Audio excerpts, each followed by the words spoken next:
Bonjour à tous, je vous propose un exercice dont l'objectif c'est de trouver la question par rapport à la réponse.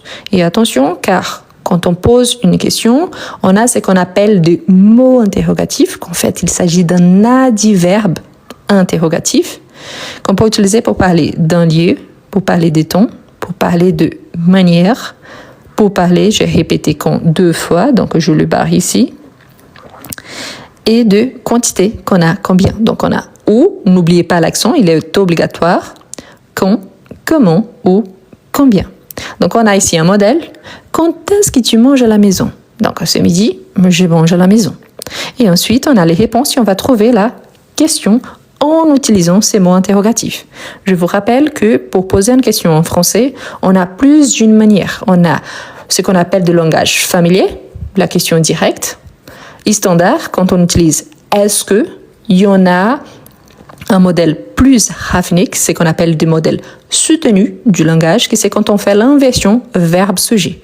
Ici, on va prioriser des modèles plus simples, mais bien évidemment, après, vous pouvez travailler les 3 modèles pour poser des questions et je vais vous laisser dans la description de la vidéo et dans le premier commentaire épinglé sur YouTube, un cours en vous expliquant les adverbes, donc interrogatifs. D'accord? Ces mots-là. Bien, on a « Je me repose dans le jardin ». Quel mot interrogatif et quelle question je peux poser par rapport à cette réponse? Je me repose dans le jardin. Donc, je me repose dans le jardin. Donc, ici, comme l'objectif, c'est de travailler la réponse, on voit déjà qu'on a le verbe « reposer ». On a également un lieu dans le jardin. Si j'ai un lieu, ici, j'ai le mot que je veux utiliser, c'est le verbe « reposer », je peux penser « où ». Où. N'oubliez pas l'accent. Hein. Si je ne mets pas l'accent, c'est plutôt une chose ou une autre chose. Donc, c'est toujours avec l'accent. Donc, où. Super, j'ai vu 2 modèles. Où est-ce que tu te reposes? Où tu te reposes? Donc, tous les deux reposent avec S à la fin, parce que c'est tu, mais tous les deux sont corrects. La différence, comme je vous ai dit, où tu te reposes, langage familier. Où est-ce que tu te reposes, langage soutenu. Tous les deux sont corrects. Donc, on peut dire où, si on suit le modèle ici, où est-ce que tu te reposes. Donc ici, c'est tu, c'est pour ça qu'il y a le S à la fin. Je pourrais dire où tu te reposes, oui. Tu te reposes où, oui, c'est possible, c'est plus familier. Te reposes-tu où, c'est possible, c'est le langage donc plus soutenu avec l'inversion verbe-sujet. OK? Où tu te reposes, n'oublie pas le S à la fin parce que tu, vous rappelez bien, la marque de tu, c'est le S à la fin. Ensuite, on a l'été, je voyage en train. L'été, je voyage en train. Donc ici, si on regarde bien la réponse.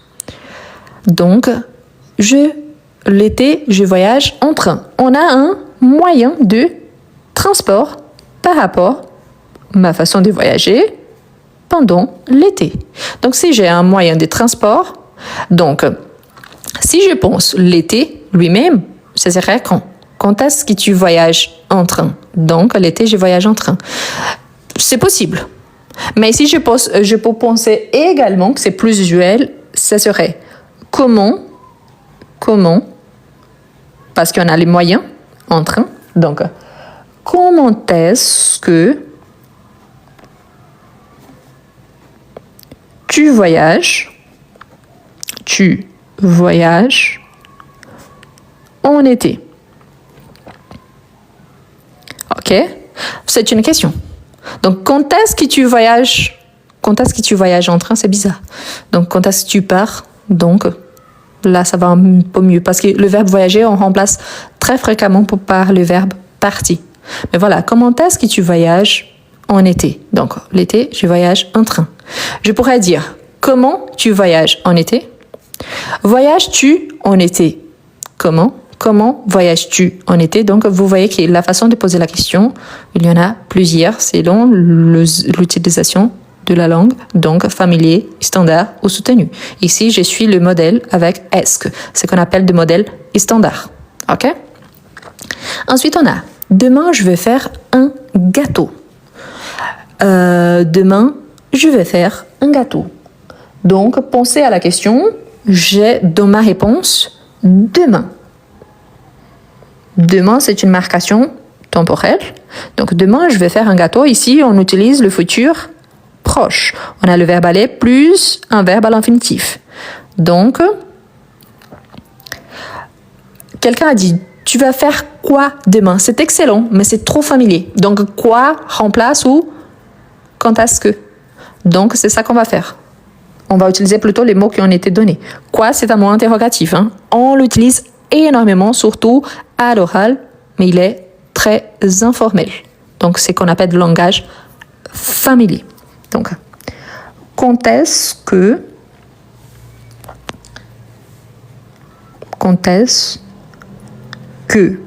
attention aux détails.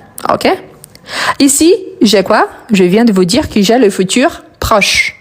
J'ai votre question avec tu vas faire et tu feras. Quelle est la différence? Tu feras, futur simple. Tu vas faire, futur proche. Si ma question, ma réponse, il y a le futur proche, dans ma question, je vais utiliser le futur proche. Ça m'empêche d'utiliser le futur simple? Bien sûr que non, il n'y a aucun souci. Mais là, je suis juste en train d'adapter selon ma question, c'est tout. Donc ici, j'adapte selon ce que j'ai. Mais, comme je vous ai dit, il y a plusieurs façons de dire la même chose. Donc, quand est-ce que tu vas faire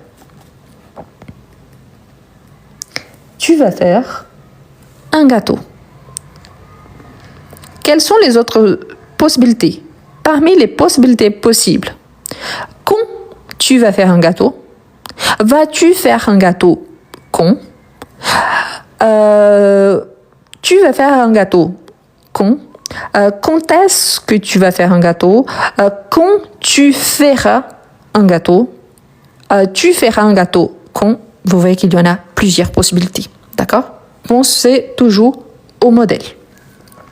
On a, elle promène le chien dans le parc. Elle promène le chien dans le parc. Ici, si on analyse bien la réponse, on a un lié. Dans le parc. Le verbe utilisé, le verbe promener. Donc, on a le verbe et on a également le lié. OK? Attention, surtout, quand on a le tu, le verbe, on a le S à la fin. C'est la marque du tu. Il y a des exceptions, bien sûr. Il y a les verbes pouvoir, vouloir, valoir avec X.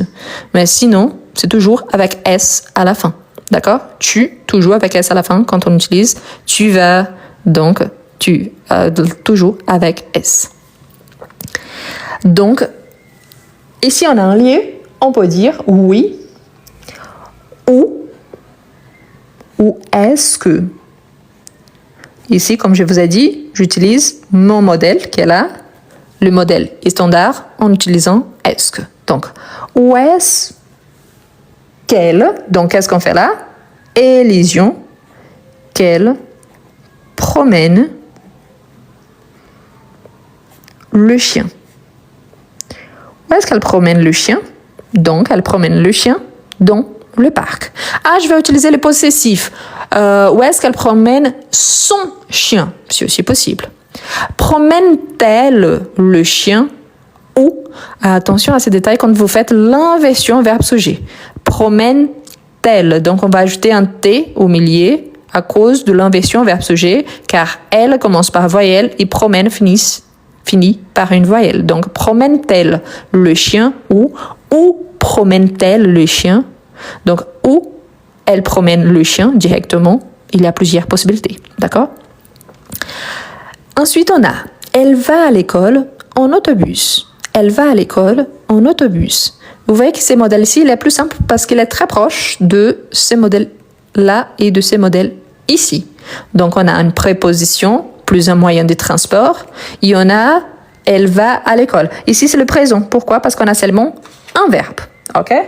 Donc, si on a un moyen de transport, qui c'est en autobus, on peut penser tel que la question 3. Donc, comment quoi?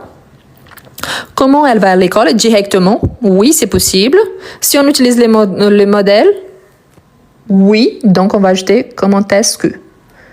Comment est-ce qu'elle. N'oubliez pas, que plus elle, élision, ok? Et pas que elle. Comment est-ce qu'elle va à l'école? Parfait. Les autres possibilités, vous pouvez supprimer le est-ce, comment elle va à l'école.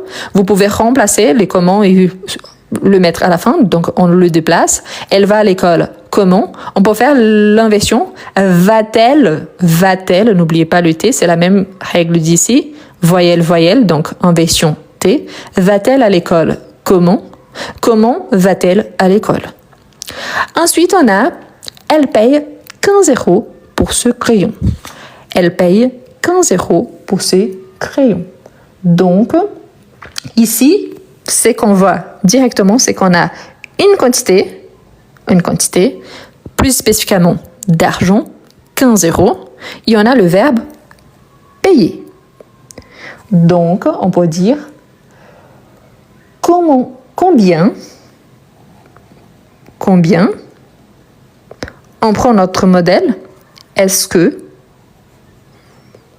Ici, on voit que notre sujet commence par voyelle. Est-ce qu'elle paye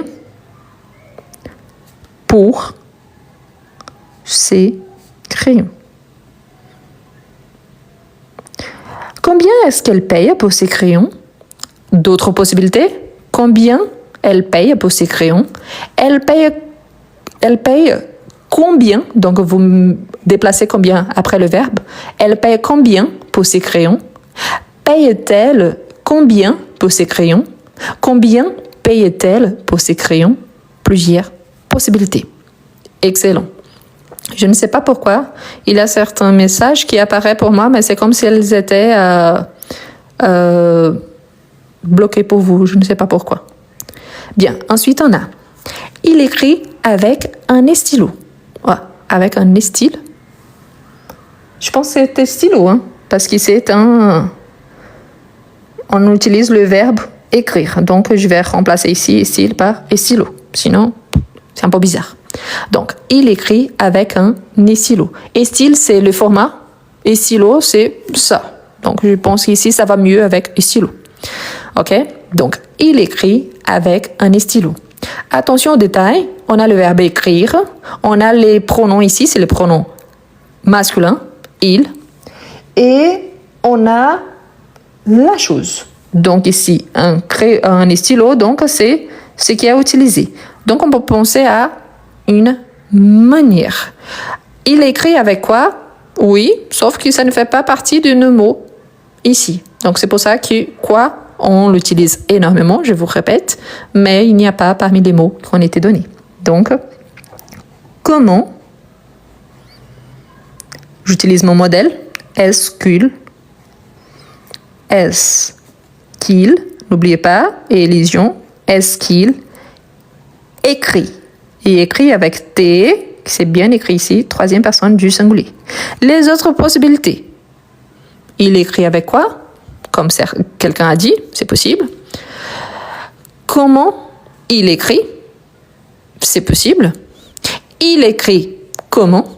C'est aussi possible. Écrit-il comment? Comment écrit-il? Plusieurs possibilités. OK? N'oubliez pas, notre sujet ici, c'est masculin. Donc, c'est pour ça qu'on utilise il. OK? Ensuite, on a nous achetons des fruits au magasin. Nous achetons des fruits au magasin. Au magasin des fruits et légumes, on appelle donc le marchand des fruits et légumes. C'est un magasin, en fait. C'est un petit marché. Mais bref. Ici, c'est qu'on va bien remarquer, c'est car on a le verbe achetons, du verbe acheter, des fruits au magasin. Donc, on a un lieu. Donc, si on a un lieu, on peut utiliser où. quoi?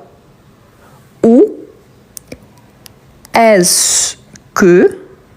Attention, ici, il y a un petit piège. Parce qu'ici, notre réponse, c'est avec nous. Pour qu'on puisse utiliser nous, il faut au moins 2 personnes, dont moi incluse. Si j'utilise nous, j'ai besoin d'utiliser vous dans ma question. Ok? C'est obligatoire. Parce que vous, c'est soit quand on vous voit quelqu'un, soit quand on parle à plus d'une personne. C'est pour ça. La réponse est nous. Donc, il y a plus d'une personne. Ou est-ce que vous, ici on fait l'accord, le verbe acheter, donc, où est-ce que vous achetez des fruits? Où est-ce que vous achetez des fruits? Donc, d'autres possibilités, où vous achetez des fruits? Vous achetez des fruits où? Achetez-vous des fruits où? Ou achetez-vous des fruits? Plusieurs possibilités. D'accord? Et notre dernière phrase, donc, elle cuisine avec des légumes. Elle cuisine avec des légumes. Donc, on a le verbe cuisiner. Il y en a où avec quelque chose. OK? Donc, attention parce qu'il y a la préposition avec. On a déjà vu ici quand on a avec un stylo, par exemple. Donc, on a avec. Elle cuisine avec des légumes. Qu'est-ce qu'on peut faire là? Donc, si on a avec quelque chose, on a une manière, la façon comme elle cuisine. Du coup, oui, on utilise comment. Comment plus est-ce que. Ici, du est-ce que, notre pronom c'est elle, donc on fait élésion, c'est l'acte de supprimer la voyelle, car les mots suivants commencent par une voyelle. Comment est-ce qu'elle, plus le verbe, cuisine. Quelles sont les autres possibilités? Comment elle cuisine? Elle cuisine comment? Cuisine-t-elle comment? Comment cuisine-t-elle? Donc on a plusieurs possibilités. Et ici, attention, parce que cuisine, ça vient du verbe cuisiner, différemment du nom. Cuisine, la cuisine, c'est une pièce de la maison, et là, c'est un nom. C'est la différence entre nom et verbe. Ça dépend du contexte. Bien. Ce que j'aimerais bien remarquer, surtout quand il s'agit d'une question interrogative, directe, plus précisément, on ajoute une interrogation à la fin. Ça nous aide à identifier quand on pose une question au lieu de affirmer quelque chose. C'est important car vous avez remarqué qu'il y a un espace entre le dernier mot et l'interrogation. Ça, c'est normal. Ça fait partie de la graphie française. Donc, quand on a une interrogation, on laisse toujours un espace. Différemment du point, de la virgule qui vient coller au mot. Ça fait partie de la ponctuation française. C'est important également de penser qu'il y a 3 façons de poser une question. Le langage familier, la question directe, et on utilise des mots plus informels, tels que quoi. Le format standard, c'est lui utilisé ici, quand on utilise le est-ce, il est utilisé pour s'exprimer à l'oral et parfois à l'écrit. Et le format soutenu, qui quand on a l'inversion verbe-sujet, surtout privilégié à l'écrit. Dans tous les cas, on a des questions. Ici, on a utilisé surtout des mots interrogatifs, c'est qu'on appelle aussi des adverbes interrogatifs, dont l'objectif c'était de trouver la question selon la réponse et en sachant qu'on a plusieurs possibilités et parfois même une question différente de celle qui a été posée car on peut interpréter selon une autre partie de la phrase et pas celle que moi, particulièrement, j'ai utilisée. Donc oui, on a plusieurs possibilités. Pensez également qu'on a la question indirecte, c'est qu'on n'a pas travaillé ici, c'est quand on utilise un mot. Par exemple, je me demande ce que je ferai aujourd'hui. Au lieu de dire qu'est-ce que je vais faire aujourd'hui, une question directe, je dis je me demande ce que je ferai aujourd'hui. Dans ces cas-là, il n'y a pas l'interrogation. C'est pour ça qu'on a les questions directes et indirectes. Super important également, quand on pose une question, on utilise toujours le verbe poser et pas le verbe faire. Donc, je peux te poser une question et pas je peux te faire une question. Donc, utiliser le verbe, c'est une faute considérée grave. D'accord? Parfois, on dit je peux te demander une question, mais c'est plus rare. On utilise plutôt pour s'exprimer à l'oral. Bien, je vais vous partager donc sur YouTube. Je vous invite à bien liker la vidéo, à laisser un petit commentaire si vous avez bien compris. Surtout, à bien utiliser ces mots interrogatifs. D'accord? Est-ce que vous avez des difficultés à écrire en français? Est-ce que vous êtes capable de comprendre, mais vous n'arrivez pas à bien écrire? Vous êtes capable de lire en français, mais vous avez du mal à développer un petit texte. Je vous présente Comment mieux écrire en français? Un livre conçu pour vous, quelqu'un qui aimerait bien écrire en français. Le livre présente 11 unités, parmi lesquelles vous retrouverez toujours des astuces précieuses pour améliorer votre niveau. À chaque fois, vous aurez des explications suivies des exemples et des suggestions de lecture. Et en plus, à chaque fois, il y a un exercice au niveau débutant, en fait plusieurs exercices, suivis des exercices au niveau intermédiaire. Ce qui vous permettra, si vous êtes débutant, d'avancer, et si vous êtes intermédiaire, pas seulement d'avancer, mais aussi de réviser. Voilà les liens pour acquérir votre livre. Vous pouvez copier-coller sur votre page de recherche et vous pouvez le trouver aussi dans le premier commentaire et dans la description de cette vidéo.